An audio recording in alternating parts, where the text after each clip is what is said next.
If you're listening to this at the time of its publication, then happy Thanksgiving. If not, that's okay too. I love talking about gratitude, and it's easy to be grateful when things are really good. I wrote a gratitude journal. You can get it on Amazon. I've written extensively about gratitude in my book, Strength of the Oak, Strength of the Willow, and yet for me, gratitude started when things weren't going great. Again, it's so easy to be grateful at Thanksgiving time. It's easy to be grateful on your birthday. It's easy to be grateful when you're feeling grateful. But what about all the times when you're not grateful? What do you do then? How do you pull yourself into a place of goodness and joy, and when it's just you don't want to, or you don't feel like it? That's actually how it started for me 11 years ago, from the time of this recording. I was literally living in my parents' basement, and I was going through hell, and I wasn't very grateful for a separation that turned into a divorce, for not being able to see my 3 little girls every single day. I wasn't very grateful that I had lost my job and didn't get to spend Monday through Friday with these high school kids that I got to pour into as a teacher. I wasn't very grateful that I didn't have a home.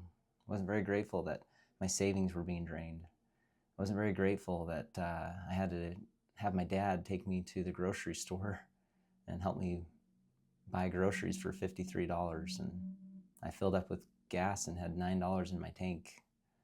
I wasn't very grateful that I had to rely upon a brother to pay a last month's rent in an apartment when I was trying to get out of my mom and dad's house, and then I had to go back to my mom and dad's house. I was feeling very grateful when I had to borrow $1,000 or whatever it was to, like go towards child support from my sister. And I wasn't grateful to sit in a parking lot just crying my eyes out and feeling so much pain and sorrow that I couldn't even talk. I wasn't feeling very grateful to be curled up in a little ball at my other sister's house and be in her living room in fetal position while her friends walked in the door, and that's how they met her little brother. There's been a lot of hardships that molded me into a grateful person, and I know you've had your own experiences too. I think those are the exact times to find gratitude. And yet we have to step away from them to see the good. And I was challenged to start doing this on a daily basis at this time in my life. And I have been doing it now for over a decade.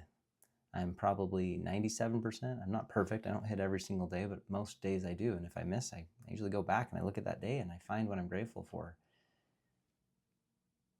And that ability to find that small little bit of light in the seeming darkness of our dread and our despair is just enough to be able to grow it into something that can become magnificent, that can become a life that feels and looks good, not just looks good from the outside, but actually feels good as well.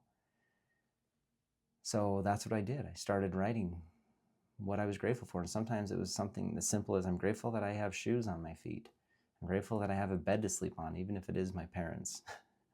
I'm grateful that I have 3 daughters, even if I don't get to see them every day.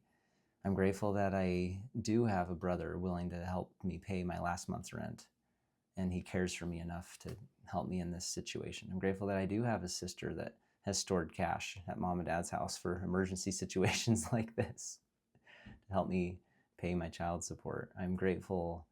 I just started finding these things, that I had a sister that let me curl up in fetal position in her living room.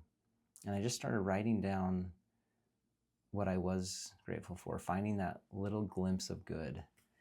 And wherever you're at,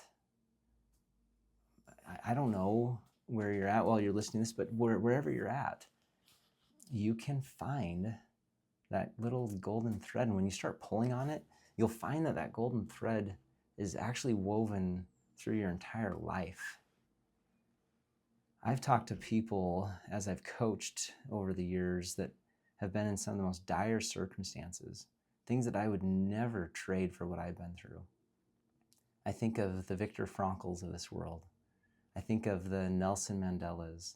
I think of the Elizabeth Smarts, people that have been through terribly abusive and situations where they had every reason in the world to put a V on their forehead and label themselves as a victim, who now speak looking back with gratitude and who have transformed themselves. You can do that too. And it's simple. It doesn't take a lot. It's just every day writing down, acknowledging through prayer or meditation, sending a text, a voice note. There are a multitude of ways. It doesn't have to be a gratitude journal like I've published. If you want to use that, I think it's a great tool, but I just do it on a note on my computer. I just type. It's just a running note. What I'm grateful for.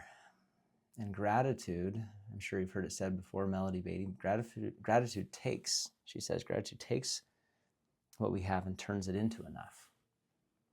And I would say that God goes the extra mile and takes that enough and turns it into more than enough. And that's the principle of the loaves and the fishes. He's got this multitude of people. He's been teaching for hours on end. And his disciples come to him and they say, these people are hungry. I know you're feeding them the good word, but what about their physical sustenance? Like, what are we going to do? And he said, well, what do we have? I want you to go around and see what we can gather up. And they come back and they've got 2 loaves of bread and they've got some fishes. There's a basket of fish, like not enough to feed thousands of people. And what Jesus does next is where the miracle begins. He gives gratitude. And I've often thought, what was he giving gratitude for? Was it the 2 loaves and the fishes? Was he giving gratitude for the disciples being willing to see this need? Was he giving gratitude for these people? I don't know. I'm not Jesus, and we weren't told what he was giving gratitude for, but I believe he was giving gratitude for the miracle that he saw that was about to take place. He could see it before it ever happened. That was something that made Jesus so powerful.